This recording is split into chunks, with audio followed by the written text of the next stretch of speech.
आज सिम्बा पूरे 10 वर्षों बाद अपने माता पिता के जंगल वापस लौट रहा था।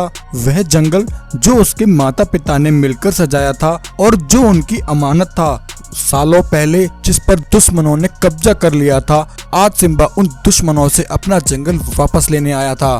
तो आखिर कौन थे वो सिम्बा शेर के दुश्मन जिन्होंने इतने वर्षों तक सिम्बा शेर के जंगल पर अपना कब्जा कर रखा था? तो चलिए इस कहानी को शुरू से देखते हैं। आज से 10 वर्ष पहले रीना शेरनी ने वीरभान शेर के यहाँ एक सफेद शेर को जन्म दिया था। वह सफेद शेर था सिम्बा। सिम्बा के आ जाने से वीरभान शेर और रीना शेरनी दोनों खुशी से पागल हुए जा रहे थे। वहीं वीरभान शेर के पास एक खुफिया जादुई मणि थी जिसकी वीरभान पिछले 15 वर्षों से उसकी रक्षा करता आ रहा था। वीरभान शेर इस दिन का पिछले कई वर्षों से इंतजार कर रहा था कि कब उसके घर में उसकी संतान जन्म लेगी और कब वह अपनी सारी जिम्मेदारियां और वह जादुई मणि अपनी संतान को सौंप देगा। और आखिरकार वीरभान शेर का यह लंबा इंतजार आज खत्म हो गया था। रीना, मैं तो खुशी से पागल हुआ जा रहा हूँ। आखिर भगवान ने हमारी सुन ली। हमारा बेटा बगीरा कब बड़ा होगा रीना? अब मुझसे बिल्कुल भी सब्र नहीं हो रहा। मैं अपने बेटे को यह जादुई मणि और अपनी इस जंगल की सारी जिम्मेदारी देकर इसे इस जंगल का राजा बनता हुआ देखना चाहता हूँ।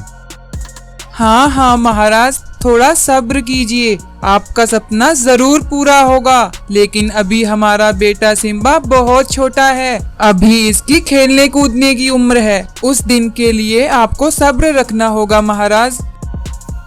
यूं बोलकर रीना शेरनी वीरभान शेर को समझा ही रही थी कि तभी एक गाय तेजी से भागती हुई वीरभान शेर के पास आती है।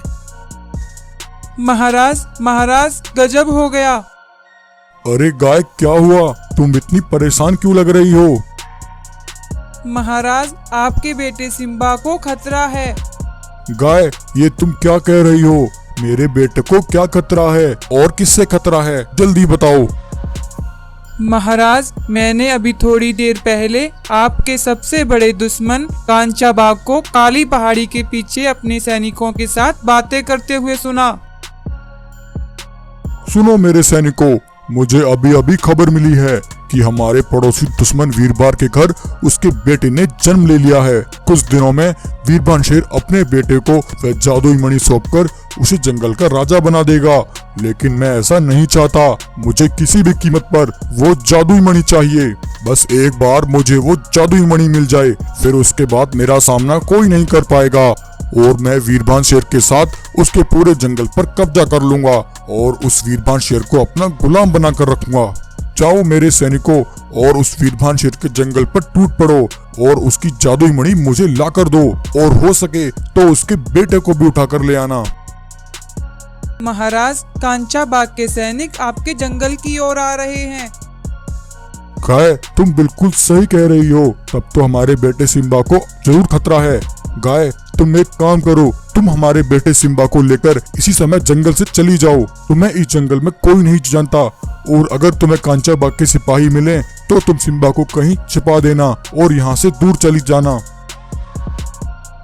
तब गाय सिम्बा को उन जालिम बाघों से छिपाने के लिए उसे एक संदूक में रख लेती है और अपनी पीठ पर रखकर उसे वहां से ले जाने लगती है। तभी रास्ते में कांचा बाघ के सिपाही गाय को रोक लेते हैं। अरे गाय, रुको। इस जंगल में वीरभान नाम का एक शेर है। उसका घर कहाँ है? हमें वीरभान शेर से कुछ काम है। क्या तुम्हें पता है हमें वीरभान शेर कहाँ मिलेगा? नहीं बाघ भाई, मुझे नहीं पता। मैं इस जंगल में नहीं रहती।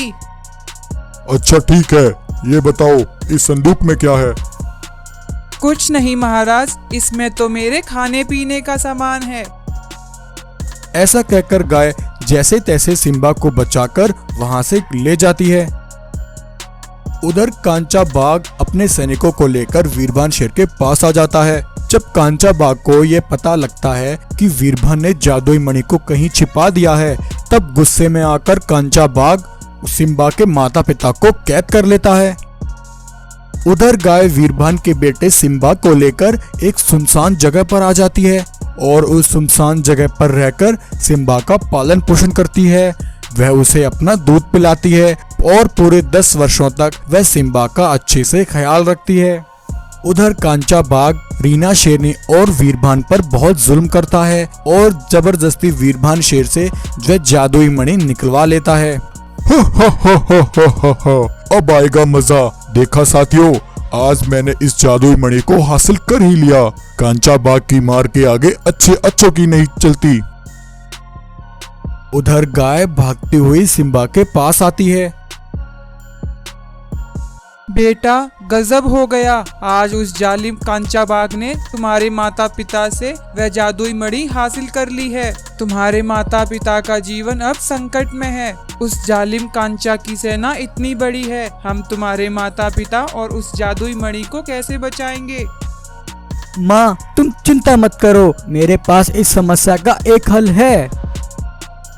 तब सिम्बा दबे पांव अपने सैनिकों को लेकर कांचा बाघ के अड्डे पर पहुंचता है और पहरा दे रहे उसके एक सिपाही को मार देता है और उसकी खाल ओढ़ लेता है। तब बाघ की खाल में सिम्बा कांचा के पास जाता है और कहता है, महाराज, मुझे पता चल गया है कि वीरभान ने अपने बेटे सिम्बा को कहाँ छुपा कर रखा है। आप मेरे साथ चलिए। बाघ की खाल में सिम्बा कांचा को अपने साथ ले जाता है। कांचा के वहां से जाते ही सिम्बा के सिपाही कांचा के सिपाहियों पर हमला करके उन्हें जान से मार डालते हैं और सिम्बा के माता पिता को आजाद करा लेते हैं। और वहीं दूसरी तरफ थोड़ी दूर चलकर सिम्बा कांचा पर हमला करता है और अपने ऊपर से बाघ की खाल उतार फेंकता है। इससे पहले कांचा कुछ करता, सिम्बा कांचा पर हमला करके उसे जान से मार डालता है। सिम्बा के माता पिता उसे 10 वर्षों बाद देखकर बहुत खुश होते हैं और फिर वे सभी हंसी खुशी अपने जंगल में रहने लगते हैं। तो प्यारे दोस्तों, कैसे लगी आपको आज की हमारी ये स्टोरी? अगर आपको वीडियो अच्छी लगी है तो वीडियो को लाइक करें, शेयर करें और ऐसे ही मजेदार कहानियां देखने के लिए हमारे चैनल को सब्सक्राइब करें।